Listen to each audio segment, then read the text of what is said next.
fait un raccourci. Pourquoi c'est mon nom qui a été sur la liste des indiqués. Je ne suis pas non plus présidente du groupe socialiste, mais enfin bref. Voilà. Cela dit, puisque vous avez cru bon d'indiquer mon nom, pour ne pas compliquer les choses, je vais en donner... Je suppose que c'est vous qui l'avez envoyé. Pardon ? Je suppose que c'est vous qui l'avez envoyé. Ah oui, mais j'ai envoyé aussi d'autres choses, parce qu'il y a toujours une personne qui envoie au nom du groupe. Donc j'ai envoyé aussi la question orale, voilà. Hein ? Donc, comme c'est vous qui l'avez envoyé, c'est vous qui le lisez, c'est tout ? C'est moi qui l'ai envoyé, c'est Madame Sau, mais enfin bref, c'est pas grave.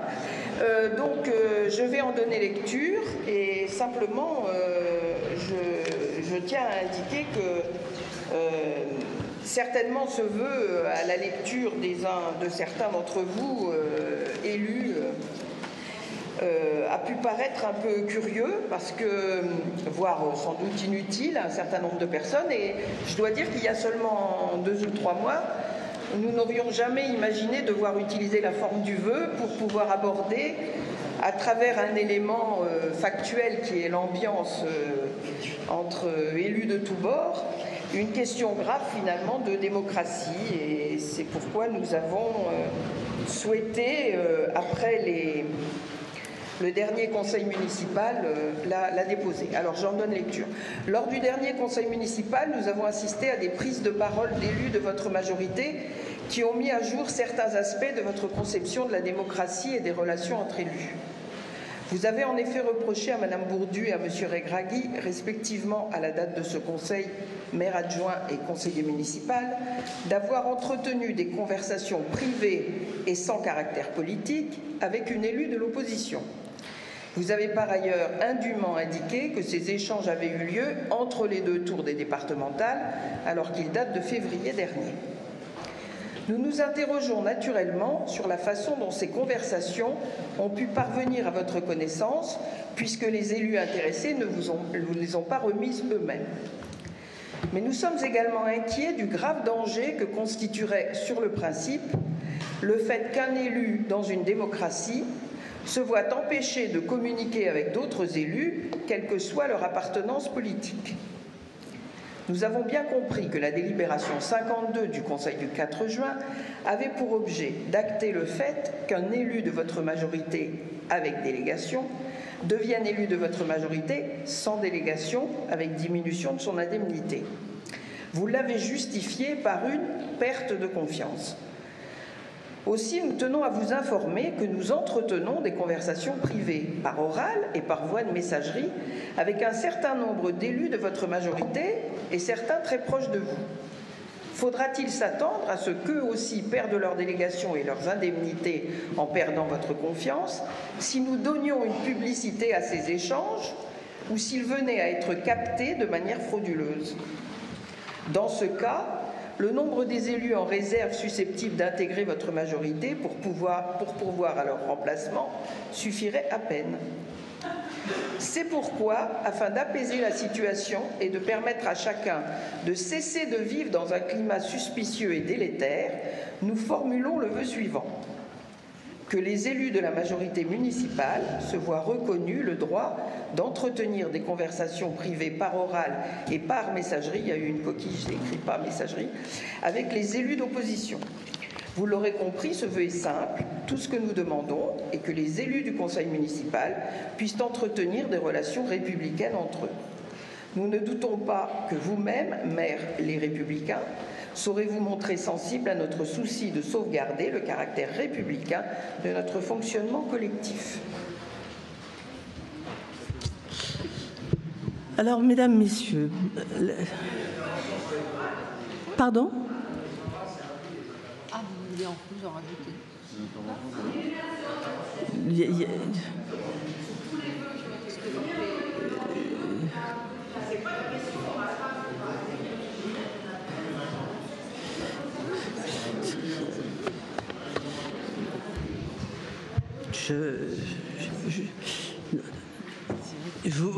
Vous intervenez avant de savoir ma réponse. Alors, le vœu, il est déjà été exprimé. Vous allez dire la même chose. Allez-y, je vous écoute. Madame le maire, Avec mes collègues du groupe socialiste, jamais nous n'aurions pensé que le vœu que nous vous présentons ce soir aurait été nécessaire pour garantir le bon fonctionnement de notre Assemblée. En effet, lors du dernier conseil municipal, en lui retirant sa délégation, vous avez sanctionné M. Regragui pour avoir entretenu avec moi-même des conversations privées sur une messagerie privée. Ces conversations n'avaient rien de trouble, comme vous avez pu le qualifier dans un article de presse. Je souhaite vous faire part de mon incompréhension face à votre attitude. En effet, toujours dans cet article de presse, vous avouez avoir eu connaissance de ces conversations que j'avais avec M. Regragui. Lorsque j'ai eu ces conversations, jamais, je dis bien jamais, je n'ai pensé que ces conversations auraient pu être rendues publiques un jour. De même, lorsque j'ai des conversations avec d'autres élus de votre majorité, il ne me vient pas à l'esprit que ces conversations puissent un jour être étalées sur la place publique. Vous nous dites bien avoir eu connaissance de ces conversations. En revanche, ce que vous ne nous dites pas, c'est comment les avez-vous eues ? Comment ces quelques lignes, car il ne s'agit que de cela en réalité, ont pu arriver entre vos mains? Comment avez-vous pu avoir accès à la messagerie de M. Regragui? Ou devrais-je vous demander comment avez-vous pu avoir accès à ma messagerie personnelle? Je souhaiterais sincèrement que vous nous apportiez une réponse claire et précise là-dessus ce soir. Car à l'évidence, le goût amer que nous laisse tout cela, c'est que c'est de manière frauduleuse que ces conversations ont été rendues publiques, à moins que vous nous en apportiez la preuve ce soir que ce n'est pas le cas. Me concernant, j'assume tout de ces conversations, tout comme j'assume celles que j'ai avec d'autres élus de votre majorité. Mais je dois vous dire que j'ai été profondément choquée et outrée de savoir que mon intimité a été violée par l'élu de la République que vous êtes. Parce que c'est aussi de cela qu'il s'agit. Et c'est aussi pourquoi je me réserve le droit de donner des suites judiciaires à cette affaire. Madame le maire, nous ne pouvons continuer à vivre dans un tel climat. C'est la raison pour laquelle nous avons déposé ce vœu. Je souhaite, et nous souhaitons avec mes collègues, pouvoir échanger avec nos collègues élus de la majorité, tout comme eux aussi souhaitent pouvoir entretenir des relations avec nous, comme certains d'entre eux ont pu me le dire. Je vous remercie.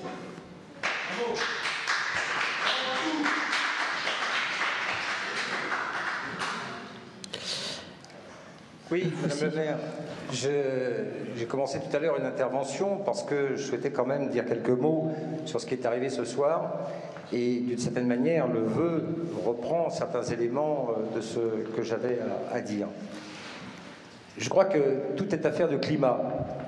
Et vous êtes responsable du climat. Vous êtes, en tant que première magistrate, responsable non seulement de votre majorité, non seulement des relations entre la majorité et l'opposition, de la nature de ces relations, de leur tranquillité, de leur apaisement, mais également au sein du personnel communal, d'un climat apaisé dans lequel chacun se sent bien dans son travail, quelles que soient ses convictions politiques, quel que soit son passé, à compter du moment où il s'intègre dans le fonctionnement normal d'une administration avec un droit de réserve. Aujourd'hui, ce n'est pas le cas. Dans cette mairie, ce n'est pas la seule dans notre département malheureusement, il règne ce climat qu'on a appelé délétère au cours de cette soirée. Et ce climat délétère, il concerne, bien évidemment, on l'a vu, les relations entre les élus, y compris les élus de la majorité, les relations avec l'opposition, que vous ne cessez de piétiner avec un certain nombre de rappels sur le passé qui sont toujours agressifs et qui dénotent un sectarisme permanent, mais également au sein du personnel communal.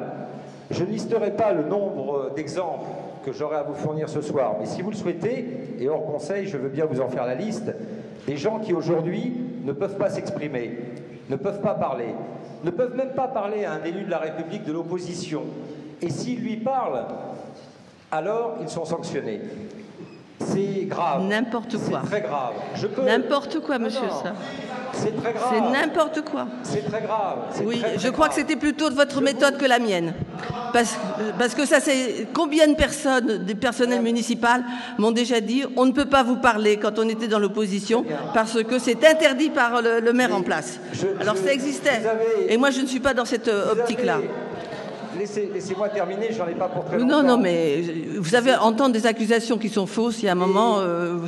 Je sais très bien que vous tiendrez bon, parce que votre qualité principale, tout le monde la reconnaît, c'est la pugnacité. Et de ce point de vue-là, vous savez faire. Mais je me souviens, entre 2001 et 2008, d'avoir lu dans la presse un certain nombre d'interventions de vos collègues de l'époque qui dénonçaient strictement les mêmes pratiques. Et certains sont sur ces bancs aujourd'hui et vous ont rejoint pour des raisons que j'ignore, mais que je crois quand même supposer. En tous les cas, à l'époque, déjà, ils dénonçaient ce type de méthode au sein même de la majorité municipale. Mais encore une fois, qu'il y ait des divergences au sein d'une majorité, je dirais qu'à la limite, cela ne me regarde pas, bien que ça entame quand même sacrément le discrédit démocratique du fonctionnement d'une collectivité locale. Mais surtout, plus grave, je sens, et je vous le dis, au sein du personnel communal, ce même climat aujourd'hui qui s'insinue de façon très grave et permanente. Et je vous le dis, Madame le maire, il y a un fonctionnaire municipal qui a été sanctionné par 3 jours de mise à pied sans traitement pour m'avoir parlé, alors même que c'est moi qui me suis rendu dans le véhicule dans lequel il était pour lui adresser simplement un bonjour comme je le fais régulièrement. Et je vous donnerai tous les éléments. Vous pouvez, mais évidemment, je ne donnerai pas de nom ce soir ici, parce que ce n'est pas le lieu, mais je tiens à la disposition de l'ensemble de la majorité municipale les éléments factuels, y compris avec le texte que je peux vous lire, qui est le texte que cette personne a reçu lorsqu'elle a reçu son avis de mise à pied de 3 jours. Donc si vous voulez, ce climat, non seulement il est grave au niveau des principes du fonctionnement républicain dans la majorité et dans l'enceinte du conseil municipal, il est grave parce que vous piétinez l'opposition en permanence, mais il est grave également parce que les personnels aujourd'hui vivent un... Voulez-vous, Monsieur Sarr, que je vous sorte tous les problèmes que vous avez eus pendant votre mandature et que vous avez essayé d'étouffer, tout particulièrement dans votre service informatique? J'en aurais long à dire. Et ce que vous venez de dire est inacceptable parce que la personne que vous venez de parler, dont vous venez de parler, ce n'était pas pour ce sujet et c'est pas cette raison qui a été mis à pied.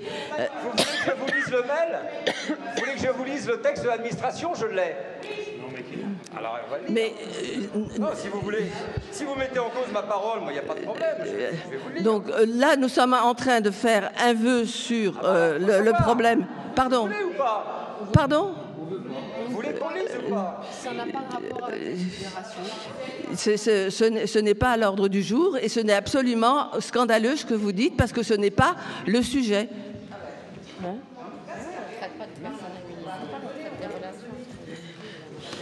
Et bon, le samedi 4 avril 2015, à l'occasion d'un service de surveillance dans Colombes, votre patrouille portée s'arrête sur la rue Gabriel-Péry.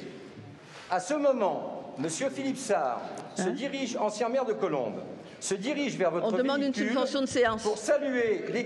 On demande une subvention de séance. On demande une subvention de séance. Vous êtes en train de dire des choses qui ne correspondent pas au sujet. Et ensuite, c'est quelque chose qu'on ignore. Alors, c'est pas le contexte. Je demande. Hein? Voilà. Qu'est-ce que c'est que cette histoire? Hein?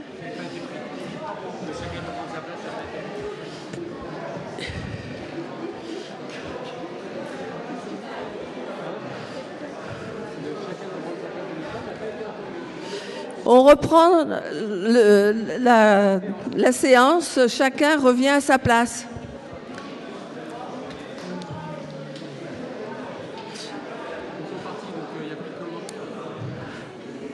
Bon, alors, si vous voulez qu'on lève la séance, on lève la séance. Hein. Pardon ? Non, mais je suis quand même pas...